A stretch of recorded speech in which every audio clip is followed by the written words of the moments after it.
Siamo nella location dell'arrivo del Rally dei Laghi, Schiranna, proprio a 2 passi dal lago di Varese, e qui giungeranno tutti gli equipaggi, prima del rally moderno, quindi il rally storico, infine la regolarità sport. Abbiamo proprio convocato, è proprio il caso di dire, così come un CT di una nazionale convoca un atleta, una vera e propria atleta, è una navigatrice, figlia d'arte, che è bello presentarvi, Giulia Paganoni. Innanzitutto tu hai mosso i primi passettini quando eri bimba, perché tu vieni da una famiglia dove tutti i giorni, o quasi, si mangia pane e rally, oppure pane automobilismo, pane motorismo.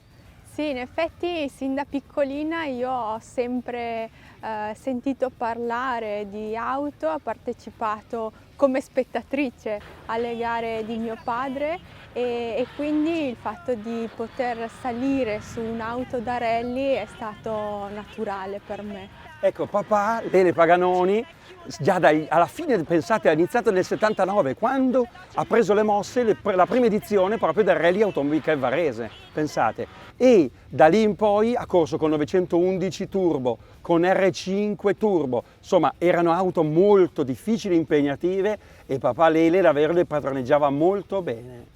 Sì, sono state auto che hanno fatto la storia dell'automobilismo e anche di recente ha partecipato a rally di auto storiche con auto che hanno vinto titoli mondiali come la 131 Abarth, la Lancia Stratos, quindi auto che già soltanto a nominarle fanno venire i brividi. Ma focalizziamo adesso sull'impegno che ti attende il Rally dei Laghi. Tu vieni da gare europee e poi di campionato italiano, sia rally moderno che rally storico, ma rally storico non assonnato, non al passo d'uomo, ma rally storico intendiamo dire di velocità, con le note che tu sai cantare molto bene, perché hai anche avuto un eccellente direi maestro, che è Roberto Mometti. Assolutamente, sono 2 mondi abbastanza diversi, ma che al tempo stesso sono complementari. Quindi con le auto storiche anche il ruolo del navigatore è un pochino diverso rispetto al moderno,